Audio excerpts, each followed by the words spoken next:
Our story began when the Hyperion Corporation decided they'd had enough of the treasure hunters. With the vault on lockdown, they had served their purpose, and now they were a drain on the economy. Why pay full price for weapons when you can take a 5-finger discount off the nearest corpse? Hyperion was looking to clear up the drain, but those guys were one tough hairball. I thought you said the treasure hunters were the drain. Now they're the hairball? Well, yes, you see, the treasure hunters were blocking the flow of, and the grimy buildup of money and... This metaphor stinks. Shut up! Point is, Hyperion had a plan. The treasure hunters could handle all manner of beastie, bandit, and battalion, but they weren't expecting the interplanetary ninja assassin Claptrap. This Claptrap was programmed to take our boys out indirectly. Trapping, poisoning, spreading catty rumors around town. Nothing was off limits. He was smart. Too smart. He looked around and didn't like what he saw. Claptraps being subjugated, humiliated, obliterated. What we call programming, he called slavery. So, he rallied his fellow Claptraps and turned them against their corporate masters. What started as a rebellion became a revolution. And take a wild guess who Hyperion called to clean up the mess. Atomic batteries to power, turbines to speed. Ooh, I wonder what this does. Bring Tannis some Claptrap parts. So, Tannis is building something. What's up, all my successful gamers? Welcome back to Borderlands 1. Oh, hey, hello! Welcome to my secret lab. Secret lair? Terror Pavilion. Yes, I like that one best. Hey, you look like you're into experimentation. Maybe dabbled a bit in college. Head down to the Hyperion dump to find parts for my totally legit, in no way morally reprehensible secret project here. There should be plenty of scrapped Claptraps ripe for the picking. Sure are a lot more of the buggers puttering around. It'll be easier than stealing candy from a dead baby. Oh, Tannis, I've absolutely missed you. She was so involved in Borderlands 1, and I love that so much. So what's up, all my successful gamers? Welcome back to the channel. Welcome back to Borderlands 1. It has been a very long time. As you guys can see here, we are at Tartarus Station. We are starting the Interplanetary Claptrap DLC. Yeah, man. As you guys noticed, Wifey is not with me. As you guys might have heard in the update video that's going to be releasing later. Red chest here, by the way. Right here. You guys know I'm showing you guys the location of all of these, even in the DLCs. All right, we got guns over here. And this one always responds when we close out the game and come back in. So if you want a red chest farm, you could, that's an easy one to do. But yeah, as you guys notice, Wifey's not here with me. If you guys looked up the update video, we just had a baby, a little baby girl. So I'm recording this series ahead of time. I'm gonna do Borderlands 1 DLCs, and then I'm gonna do all of the Borderlands 2. And by the time those are released, hopefully me and the Buddy Dark Heartless Kingdom are completely finished with Borderlands 3, because I am doing Borderlands 3 with him. It's a little collab that we're doing. So we're doing the 100% so far and everything. I don't know if we're gonna be done with the DLCs, but we're definitely gonna be done with the base game hopefully by then. So let's go ahead and jump into the next area here. Hyperion Dump. So we're going to use this area to farm Claptrap parts most of this whole entire area, at least probably for the first 2 missions. If you guys don't know what that is yet. We're going to have a mission where we have to farm a bunch of Claptrap parts. We're going to have to kill a bunch of Claptraps, and it's a very good place to do it. So Do we not bleed? If you poison us, do we not die? Of course we don't, because we're better than all you stinking flesh bags. But if you blow us up, shall we not revenge? Viva la revolution! we've been spotted, guys.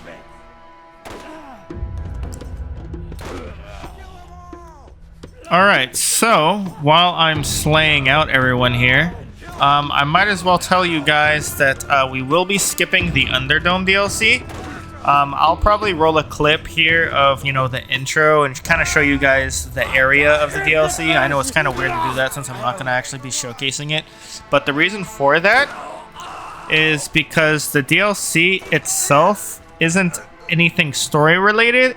It's literally exactly like the arena matches that have been throughout the whole entire game that we've been doing, like the little Colliseums. Literally just a bunch of, it's literally an arena with a bunch of rounds that we have to do. And there's only 3 arenas that we can do. And each arena takes about 4 hours, you know, roughly to complete each one. So I'm not going to be showing that. Again, I'll probably roll a little clip right here and show you guys exactly what it looks like and stuff like that. My first husband was a dirtbag and a cheat. My second husband was fun. I figured by then that I deserved a toy. All for myself, and that's what I got. Still wish I hadn't broken my toy. My third husband was good with numbers. And his hands. We're still friends. Kinda. We're civil. I'm looking for my fourth. You know, on the prowl. I don't know when I'll meet him or where I'll meet him. But he's out there. For now, I'll get my jollies off on bringing pain this way. Or maybe this way. And in the end, the crowd will love me for my brutality. I'll make them yearn for more and more of my pain. I'll be cruel and enjoy myself. When the thrill wears off, I'll leave and find a new toy. Until then, not too different than matrimony, come to think of it. Maybe the Colliseum is my fourth husband, in a way. Alright, you guys, so this is the Underdome DLC in Borderlands 1. This is Moxxi's DLC. Basically what this is, I believe it is 3 type of arena matches, and each arena that you complete is going to give you a skill point. And that's all that there is to this DLC. Just the 3 skill points I think that you get from completing these. Even if you're like super OP and you know, do this from another account and everyone's like level 4 or something and you're like the highest level in here, this should still probably take you a couple hours to complete even just one of these. So I'm gonna go ahead and just actually skip this one. We don't really need the skill points, so yeah, I just really kind of just want to show you guys, you know, just the area real quick and just let you guys know that you're not missing anything. So here's the bounty board, the Underdome bounty board. You got to complete 5 rounds in each Colosseum. That takes a lot longer than you might think. So that's 1, that's 2, and that's 3. So there's only 3 arenas, as you guys can see. And again, you don't get any loot, any XP from this. Literally, once you complete the Colosseum, literally you just get the skill point. So you can get 1, 2, and 3 skill points. That's going to be your only rewards. Today's match will be in Hyperion.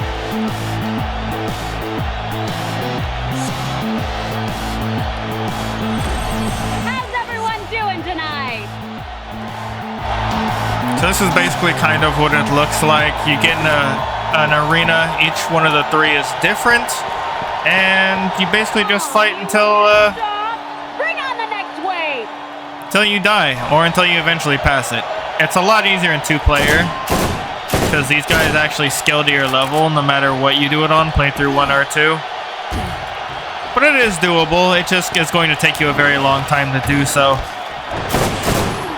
And one thing that I actually like to do is I like to come in here and turn sound effects to like 1 or even off all the way, because as you guys can hear, that audience is very, very loud.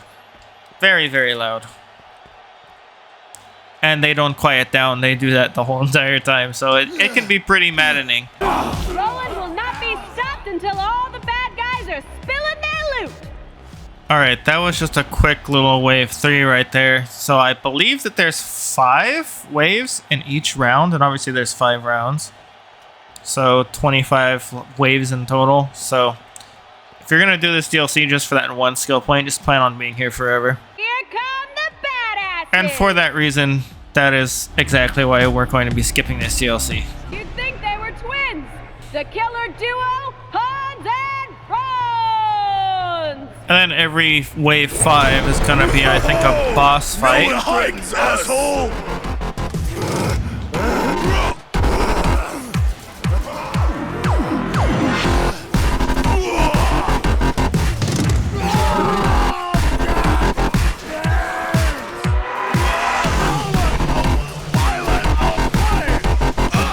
Roland, you hurt, love?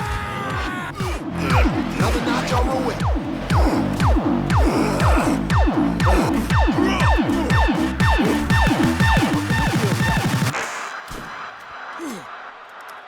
So yeah, as you guys saw, that was literally all there is to that whole entire DLC. Not much to it, and the skill points aren't really worth it. I don't really want to put the 4 hours into just throwing a pointless DLC. So, man, look at these Claptraps. By the way, these are the Claptraps that we have to murder, and I am so damn disappointed that these Claptrap skins weren't in any other game. Like, they weren't in the pre-sequel, because you can literally be Claptrap in the pre-sequel. And I am so upset that half of the skins that we see here we can't use. Absolute miss. I don't know why they didn't include it, but Halt. Put down your weapons. Hyperion Corporation does not wish to harm them.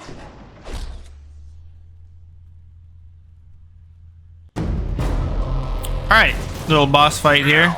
Make it hurt this time. Let's go ahead and pre-nade him a little bit. Get some headshots on him. You can do. Come on. He ain't too tough. Nice. That was all me. Doom. Pain Oh, that's... is amazing. Nah. How can I murder you today? That's funny. Claptrap part. I'm gonna show you guys where all the Claptrap parts are. As I also think I mentioned in the update video, if you guys haven't seen it, I will not be doing the pre-sequel. So Borderlands, the pre-sequel, we're not gonna be doing. The reason why, even though the story itself is really good and the dialogue is funny, and this is my opinion, you know, you don't have to agree with it, but my opinion of Borderlands, the pre-sequel, is the gameplay is just so boring to me. I don't know what it is about the Borderlands, the pre-sequel. I love all the Borderlands, but the pre-sequel to me, I just can't stand it. I don't know. Well, I do know what it is. To be honest, I don't like the maps. I don't like the maps at all, and I honestly don't like a lot of the characters. So I don't know. Just the characters aren't very fun for me to play, and also the maps. Each map just feels like the exact same map. So it feels like you're just running the exact same map for like 12 hours. And for me, honestly, it's just not that fun to just feel like you're playing the exact same map, you know, for that long. Armaments here.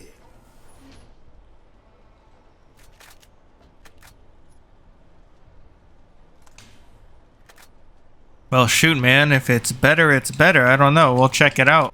And by the way, where we came in, like right around here, there's also another red chest, but the way this map is, we're literally going to make a full entire circle, so we'll be back for that one.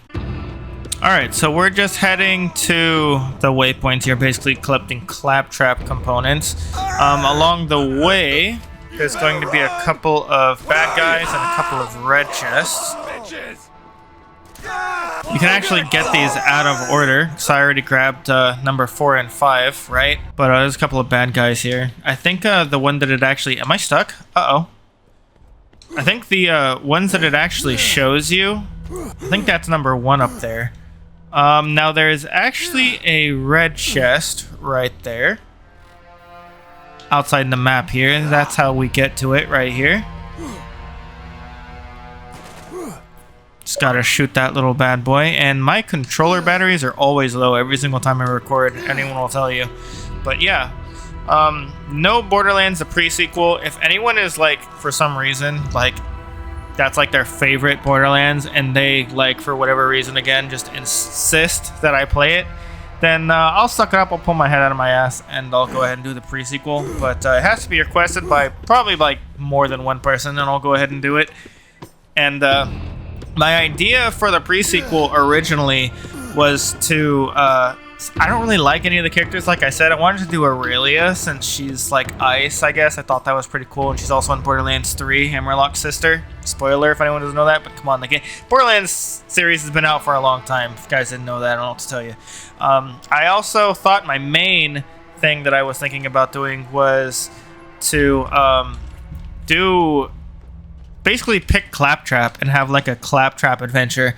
But a creator that I follow for a long time, his name is Johnny Boy. He basically already did something like that. So honestly, if you guys want to see a really cool playthrough, basically doing exactly what I had in mind. You guys can honestly just check out his playthrough and get your fix there, because he's freaking hilarious. I watched that whole entire thing, and I absolutely loved it. So even if it's old or whatever he said it might be too old to watch or whatever, I still watched it and I loved it. So yeah, you guys need a Borderlands fix. Well, but if, like I said, if for some reason you're fixated on me doing it, then I'll just, like I said, pull my head out of my ass and get it done. Let me go ahead and kill these guys. There is another red chest here behind me. Let me go ahead and go over here and grab it. Just had to kill those guys because I see red on the mini-map, dude, and I have to get rid of them. Call it OCD, I don't know, but just over here behind this hut right here is another red chest.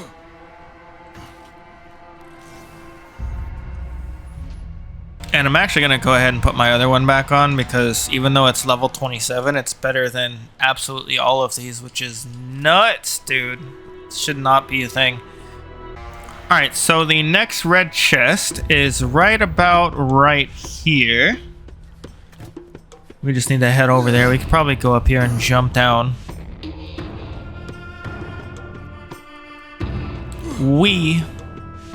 And while we're shouting out other creators, I want to take another moment to shout out my friend Dark Heartless Kingdom, who is also actually going through the Borderlands series. So he will also have a bunch of content for you guys surrounding Borderlands. He's going through this game right now, I believe.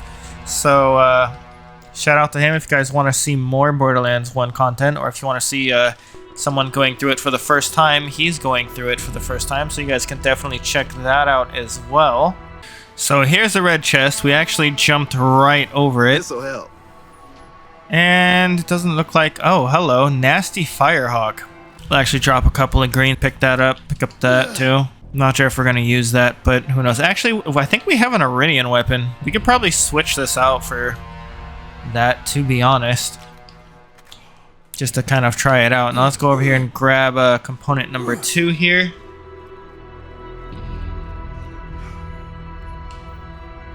Nice. Now let's go around to about right here. There's another red chest, so let's keep it moving a little bit longer. Going to be on top of some shipping containers. Let's try out this gun.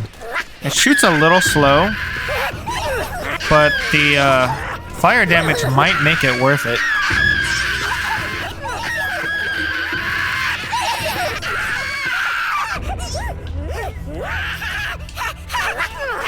Oh, you know that hurt. Shooting a bunch of midgets. I don't feel like an awful person at all.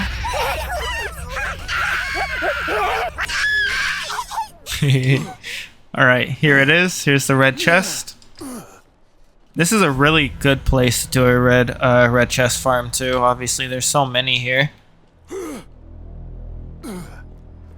Alright, now we go all the way around, basically back where we started. On the way there, we want a red chest here, and a red chest basically right on top of the waypoint almost.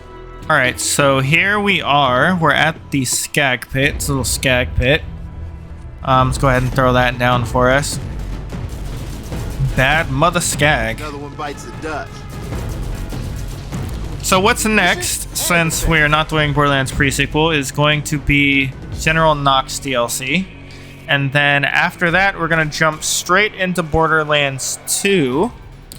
And then before we release Borderlands 3, I plan on doing all the Tales of Borderlands 1 and 2. The only thing about the Tales of Borderlands is, since it's a Telltale games, kind of like the Walking Dead's Telltale games with Clementine and Lee, it's basically all dialogue. The only gameplay portion of it is basically I get to make some dialogue choices. So I'm wondering, honestly, if I should even commentate it. The Tales of Borderlands is going to be my very first time playing it. I did watch briefly a little bit of it from my friend Johnny Boy, 97 Johnny Boy, but I didn't do it because I didn't finish it because I wanted to make it, it's my first time. I wanted to, be surprised and not get too into all the decisions. So I don't know if I'm gonna commentate it, even though it's my first time, just because it's so much dialogue. If you guys want me to commentate it and leave my reactions, you know, let me know. I don't know if I'm gonna be able to with a baby and have that much time recording. So if that's something that's gonna get in the way, I'll just go ahead and just leave it no commentary. Since it's so much dialogue, I don't think it's going to be that much of a problem. This turret just absolutely shit on me, and there's a red chest, by the way, but I can't shoot anybody, so I'm gonna die. Right, back in the same spot, like we never died. Screw that turret. That thing melted me for some reason, and I'm not entirely sure why. Probably because I didn't react to it at all, and it shot the shit out of me. Always room for more loot. Critical hit. Let's teach him a lesson!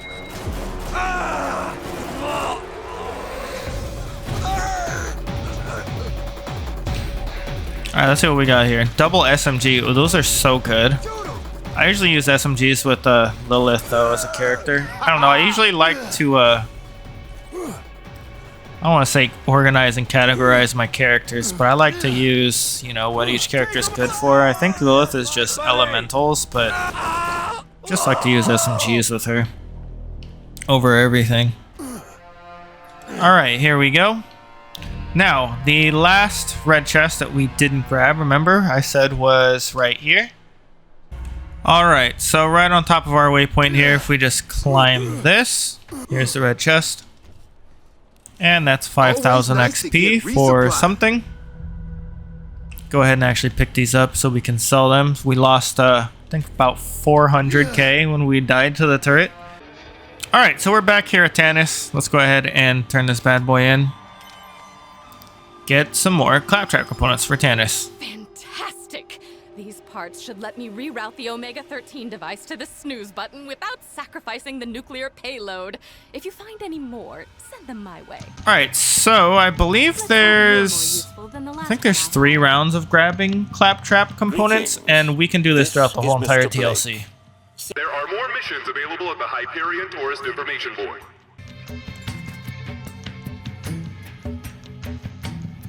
Alright, so back in the exact same area that we were, right? We're directed to this place to kill a bunch of Claptraps and literally loot their parts until we have 42. That's 1. And not all the time are they going to drop it, I think, but I think about 90% of the time you're guaranteed a Claptrap part. I see 3 flashing red lights. Daddy, Error 404. I really wish we could have their freaking skins in the pre-sequel, man. That would have made everything so much better. I'm hoping so bad, though, that Borderlands 4 keeps the tradition of every other Borderlands game and doesn't add freaking a paywall, man. If they add a paywall, I'm gonna be so upset, dude. Just let us farm how we have been for skins, and I'll support the hell out of that game. But if they add freaking in-game drops and shit, dude, I'm gonna be so upset. I'm so hyped for Borderlands 4, man, and I think that's gonna be a bad thing. But you never know, man. I'm having hope, man. It's one of my favorite franchises. And Borderlands 1 holds a special place in my heart. Probably will always be my favorite Borderlands. Even though Borderlands 2 is also one of my favorites as well. It's probably the it's probably a tie between 1 and 2, honestly. Exterminate! Dude, is that a Doctor Who reference? I think that's a Doctor Who reference. The Daleks, dude. I'm a total freaking movie nerd, you guys, so, or TV show nerd. I've even seen pretty much all of Doctor Who. Actually, I have seen all of Doctor Who. I have not yet seen the remake, though, that Disney did. I think it's a remake. I don't know if it's a remake or a continuation, but I do have to catch up on it. So I think the original show, did it end with season 13? I know it was a girl doctor. I don't know if they continued that or not. I thought I was all caught up, though. But I'll have to check on that. I thought I was waiting for the new season. But if the new season is the one that they did on Disney, then I haven't seen it. Would I recommend Doctor Who? I don't think that that show is everyone's cup of tea. It might be a little too slow. And I think it's very, very cheesy. But something about that show, dude, I just absolutely freaking love. Alright, so if you find yourself running out of Claptraps, what you can do is you can literally just exit the game and come right back in. Just make sure you click on the same playthrough, and once you do, the statue will actually be here. Give us open ports for remote access, or give us death. And basically, in each of the 6 areas, there's going to be a Claptrap statue. And once you get all 6, you'll be awarded with the achievement trophy Tourist for seeing all 6 of these statues. Maniac Trap. Holy crap, that's freaking awesome. Alright, let's go ahead and get back to these Claptraps just so that we can kind of complete this real quick. This will give us a head start because I don't think even with going through all the areas, we're going to have enough Claptraps, so that's the only reason why I'm doing all this. Alright, so we got all the Claptrap component parts. Let's go ahead and turn it in. Parts is parts. So now she wants 75 more. Alright, so we completed. You have the right to part E. Alright, so I did actually farm a little bit extra, and I'm still at 0 out of 75. So don't farm any more than what you need. I'm not going to go ahead and show the rest of me farming these Claptraps. I'm going to go ahead and do it throughout the rest of the DLC. And when I get enough parts, I'll just edit you guys back to Tannis, and we're just going to go ahead and turn it in. Alright, so like I said, if you guys want to keep force spawning those Claptraps to go ahead and farm them, you guys can go ahead and be my guest. If you guys just want to go ahead and complete that already. I just farmed it, and I only got 19 out of 75. I don't know if each mission that goes up each step has a rare chance to spawn the parts. Kind of felt like it a little bit, but I'm not entirely sure. If I remember correctly, I think that's the way that it went.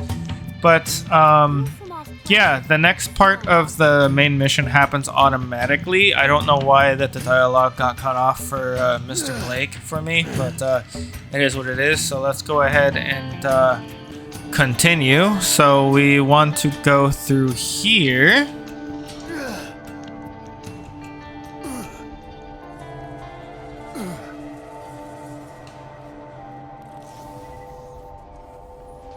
Alrighty.